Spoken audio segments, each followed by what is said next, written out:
What's up, everyone? It's Zariel here. Welcome to a Yu-Gi-Oh 101 card review video. In this video, I'm going to be reviewing all of the uh, promotional cards from the V-Jump uh,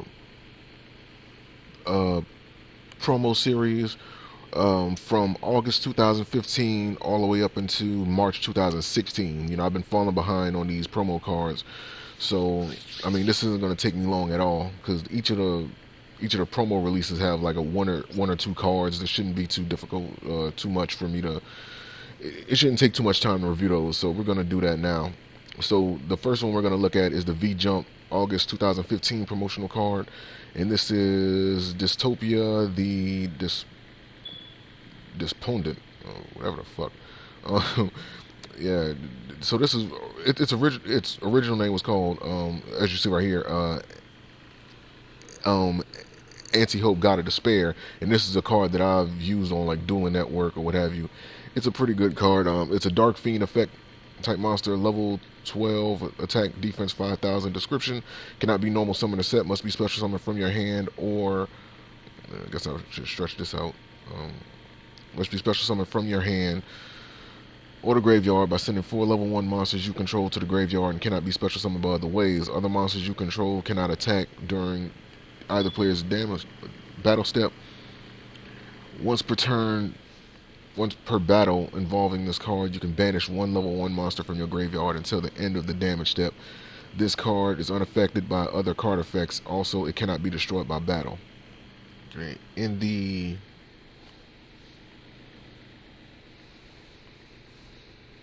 Dustin archetype, which is the archetype that I use this card in, it's also using Mystic Piper. It's a relatively easy card to get on the field. It's not difficult to get on the field at all when using that archetype in Mystic Piper. When it hits the field, in my experience, the only thing you really have to worry about is of course having the means to protect it from being destroyed by card effects or something like that. But of course, but by its own effect, and it is a quick effect, you'll be able to banish one of your level 1 monsters from the graveyard, and it can protect itself until the end of the damage step, so your opponent wouldn't be able to do nothing to it, at least for a while it's attacking. Now, of course, there's other things you have to worry about afterwards, like it being destroyed by Regeki or Dark Hole or whatever, or like some other monster effect. That's always going to be a problem. Now, the thing about this card is that it can be special summoned from the graveyard as well. So even if you fulfill the summoning conditions and it's in a graveyard, normally with cards like this, they would have to be in the hand. With this one, it can be special summoned from the hand or the graveyard, as long as you have those 4 level 1 monsters on the field. So yeah, so using the Dustins, that's probably like your best option when it comes to using this thing. And like I said, it's not difficult to get the Dustins on the field. All you do is use cards like House Dustin, which can special summon, 4 Dustin monsters on each side. Well, like 4 or 5 Dustin monsters on each side.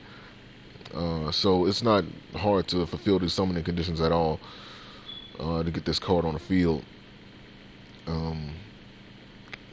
So moving on to the next one, because I'm doing all of these in the same video. Let me see. We have Awakened Gaia, the Fierce Knight, and this was a part of the. Let me see. Oh, this is a part of Breakers of Shadow. I think this was a TCG exclusive.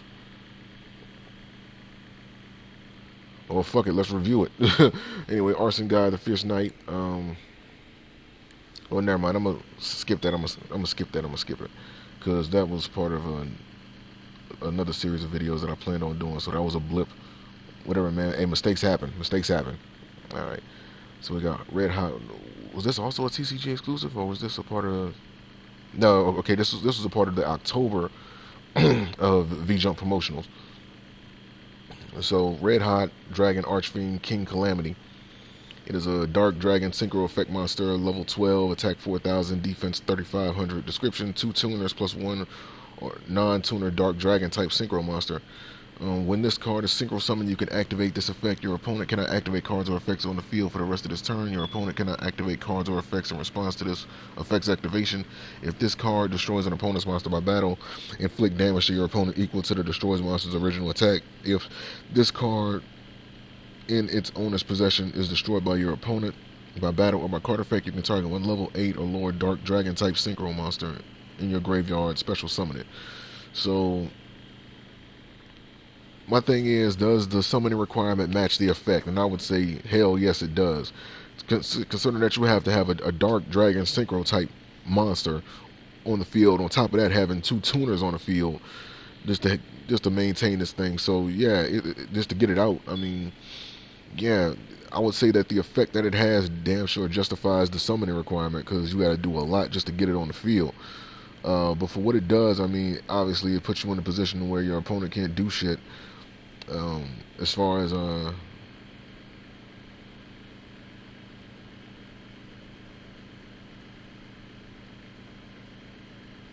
your opponent not being able to activate cards or field cards or effects for the rest of that turn.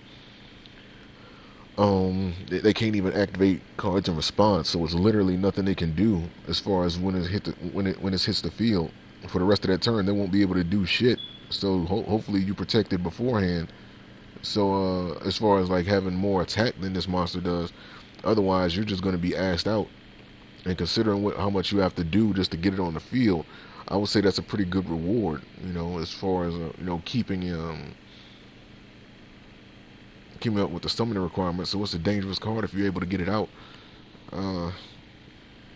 It's pretty damn good. It does a lot, and it's pretty rewarding. So next up we have the November 2015 promotional card, Beatrice the Eternal Lady.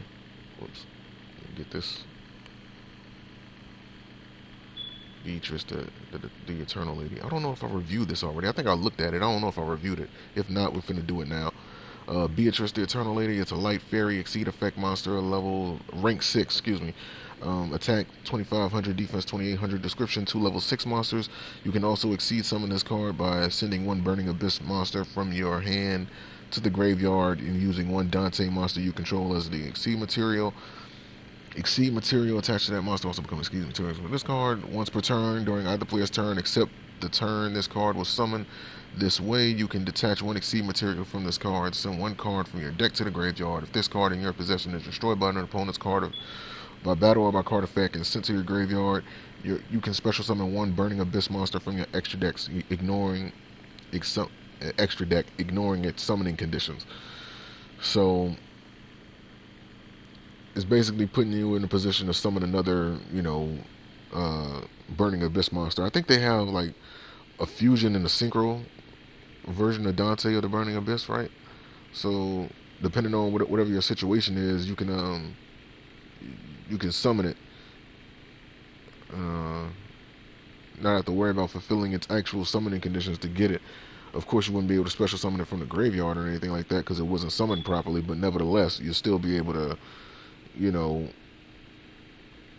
still be able to use it, and that could put you in a position to win the game. And then on top of that, the alternate summoning requirements where, you don't necessarily have to have 2 level 6 monsters on the field, but by sending a Burning Abyss monster from your hand to the graveyard and using a Dante monster you control as an exceed material, I mean, you could, you know what? Now that I'm looking at it like that, you could probably get multiple copies of Beatrice out. Though you wouldn't want to, but you could. Theoretically, I mean, okay, so let's say you have three other Burning Abyss monsters in your hand.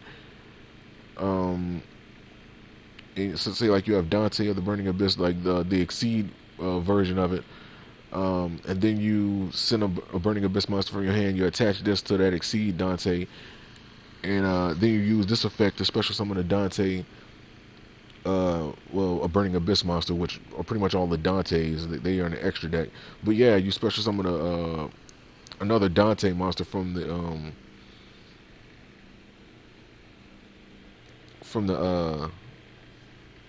extra deck, and then send another one. You can do back-to-back summons like that. Another thing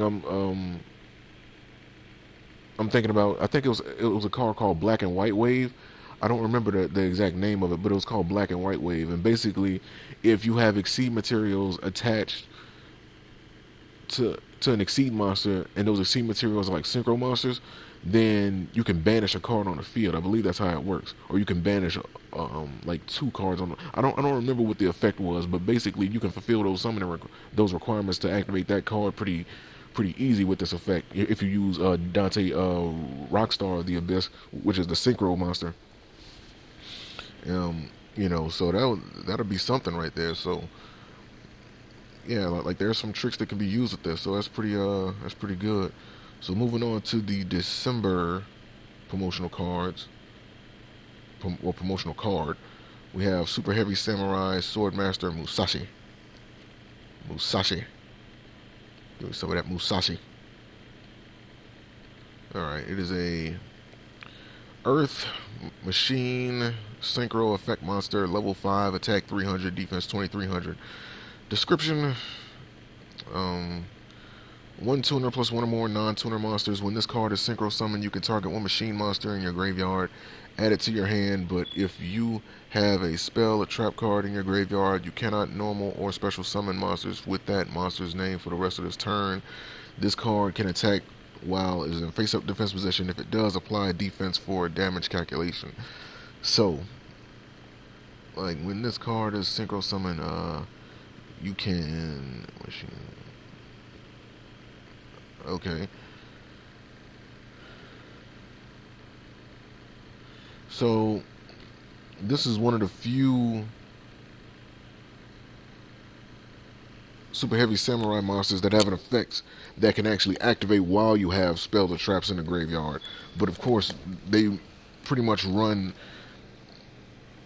at best when you don't have any spells or traps in the graveyard. So it's kind of difficult to run a fucking build.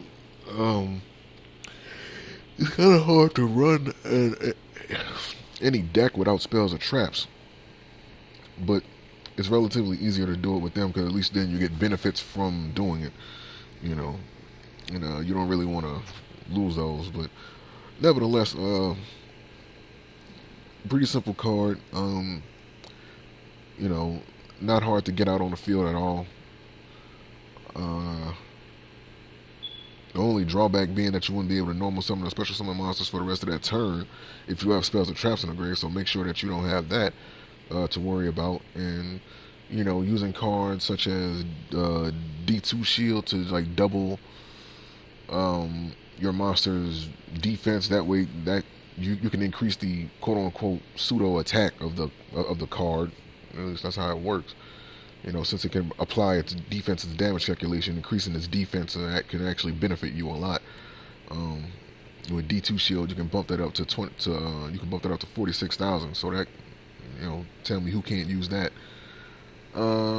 Next up, we have the V-Jump Spring 2016 subscription bonus. This actually got released, or this actually got confirmed before the August 2015, or was it after? Yeah, this got confirmed before the August 2015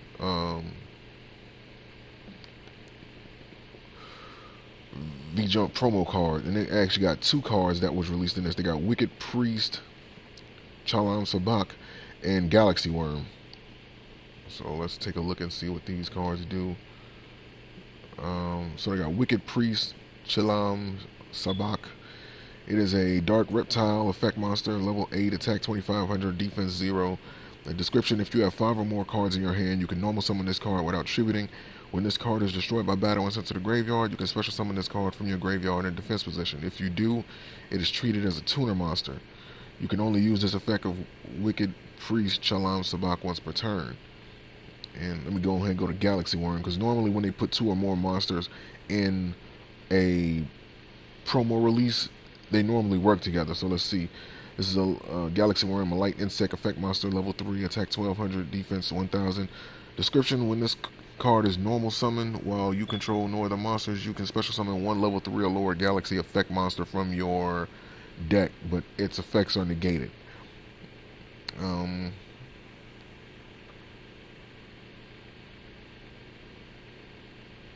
Okay, so since the effects are going to be negated of the effect monster that you summon, um, well, I would say Galaxy Sage would be like a good target for that because it contribute. Even though the effects will get negated, you can still attribute it, and the effects are I believe the effects are still activate. But even then, you would be able to exceed into a rank 3 exceed summon. Mm, I got a text.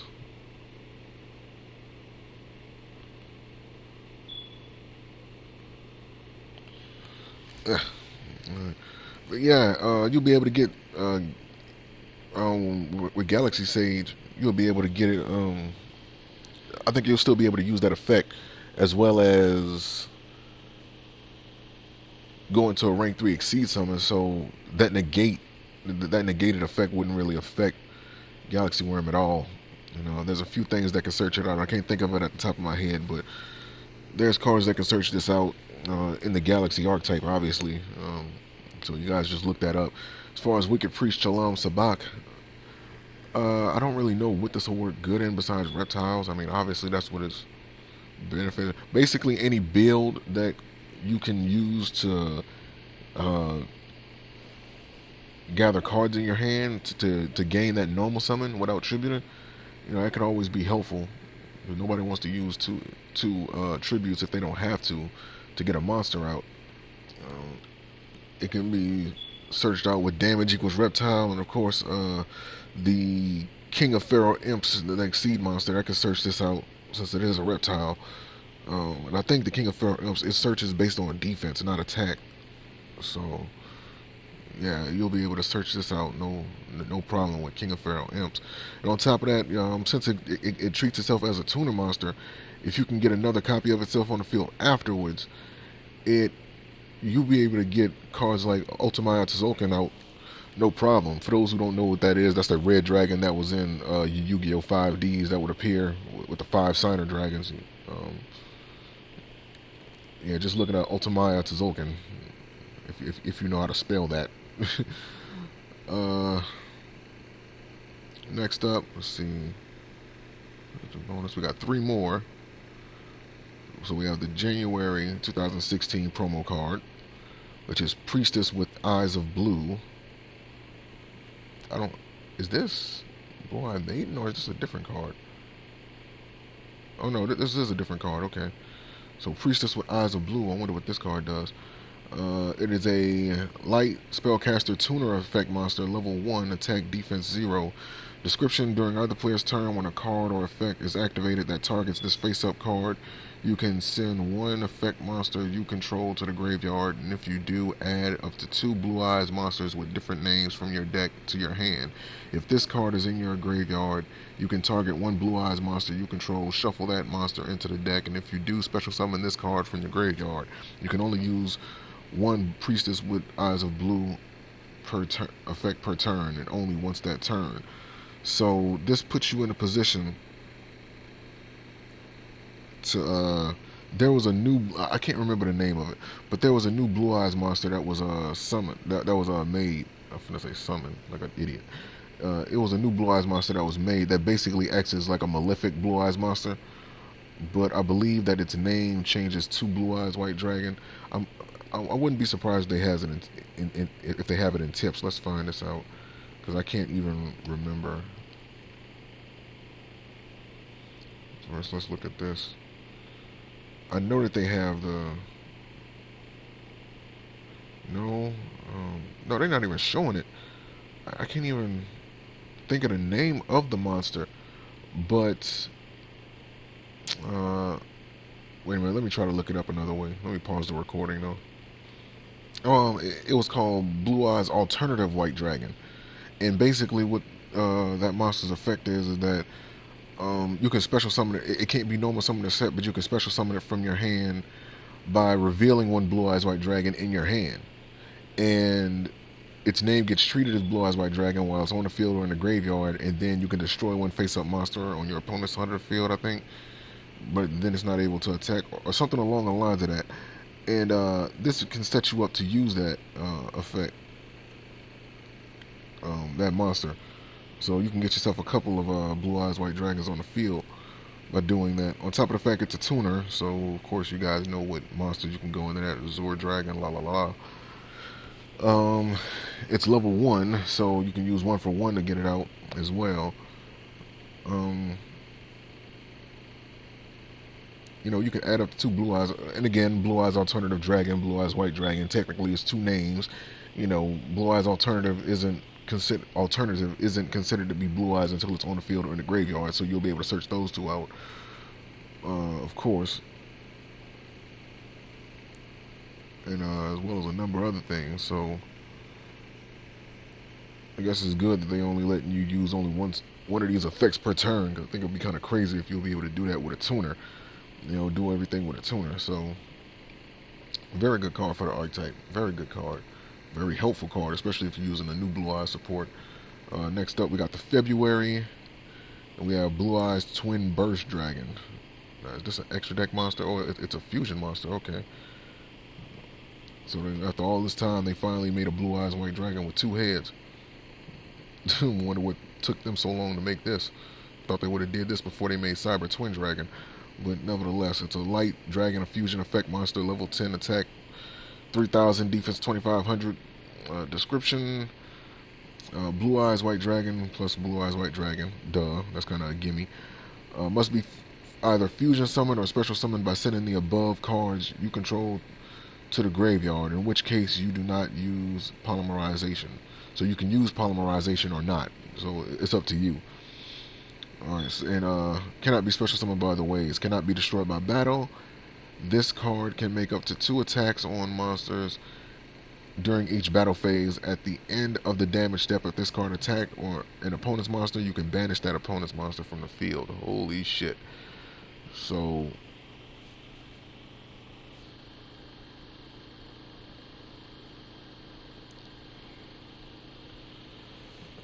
yeah, it's been how long since Blue Eyes Ultimate Dragon been out? Since like the first season of Yu-Gi-Oh. And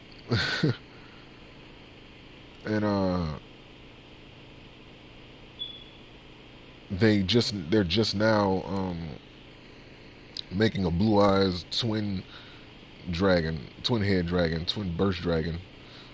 It's kind of ridiculous, but nevertheless. Imagine if Blue Eyes Ultimate Dragon was able to get 3 attacks on the field. That would be crazy shit. But yeah, Blue Eyes Twin Dragon, pretty good.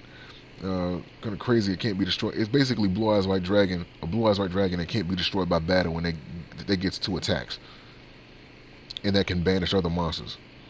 So that's basically what we're looking at here. So it's nothing to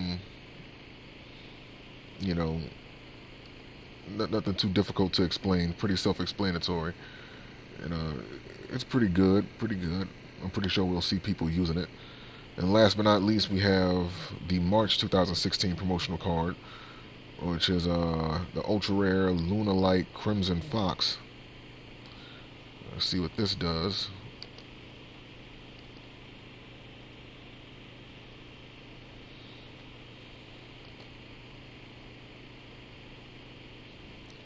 Okay, here we go. I kind of like that card artwork. It's a Dark Beast Warrior effect monster, level 4, attack 1800, defense 600. Description: if this card is sent to the graveyard by a card effect, you can target one face-up monster your opponent controls. Its attack becomes 0 until the end of this turn. During either player's turn, when a card or effect is activated that targets a Luna Light monster or monsters you control, you can banish this card from your graveyard, negate the activation, and if you do, both players gain 1,000 life points. Now, it's interesting what they say in the card artwork. They say that, when a card or effect that targets, when a card or effect is activated that targets a Luna Light monster or monsters, meaning that this could possibly turn into an archetype, or this is like the beginning of a new archetype, or it's just trying to protect like multiple copies of itself, which is rarely the case, I know. So we may be looking at a new archetype here, more than likely. But nevertheless, the fact that it sets you up to destroy an opponent's monster. This actually can work good with cards like Enlightenment Paladin that can destroy an opponent's monster, or that when it destroys an opponent's monster by battle, um, it burns them for the original attack of that monster. So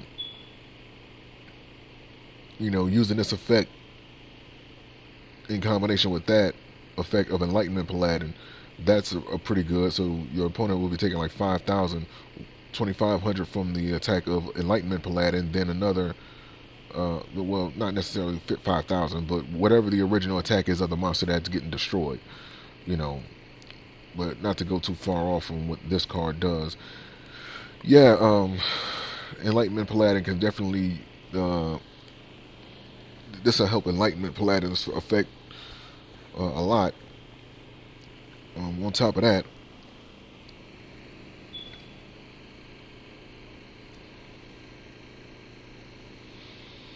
you can protect your other Lunalight monsters, and not only that, you kind of, even though you got to give your opponent like 1,000 life points, unless you have Nurse Refugule on the field, then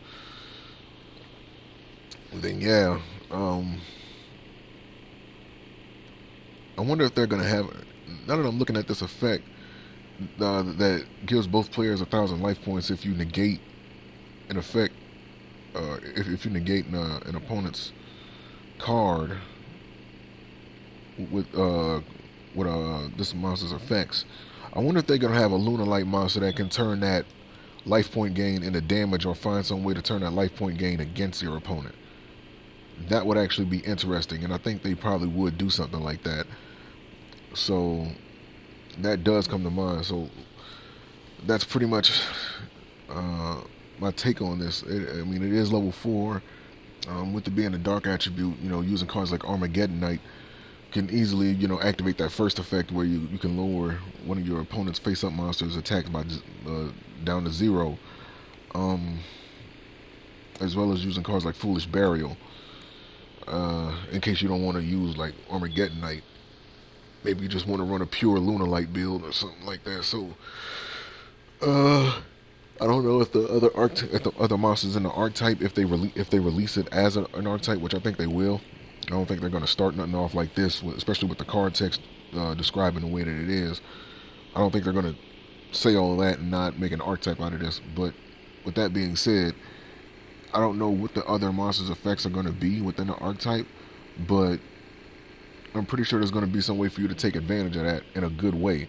So that 1,000 life point gain may not even be anything to worry about in the grand scheme of the mechanics of the Lunalights. So, or in the grand scheme of the strategy that the Lunalights have. So that 1,000 life point gain could be minuscule compared to the amount of damage you might be able to do with this archetype. So that's what I'm thinking about. So, but yeah, it's a pretty cool card. But if they make an archetype with it, I can't wait to see what the other monsters do. So that's to be noted. So yeah, man. So that's all of the promo cards from the V-Jump promos from from August 2015 to March 2016. So that's everything, man. So thank you guys for watching. Peace. I hope you guys enjoyed this group review of the promo cards. And I'll see you guys next time. Until then, peace.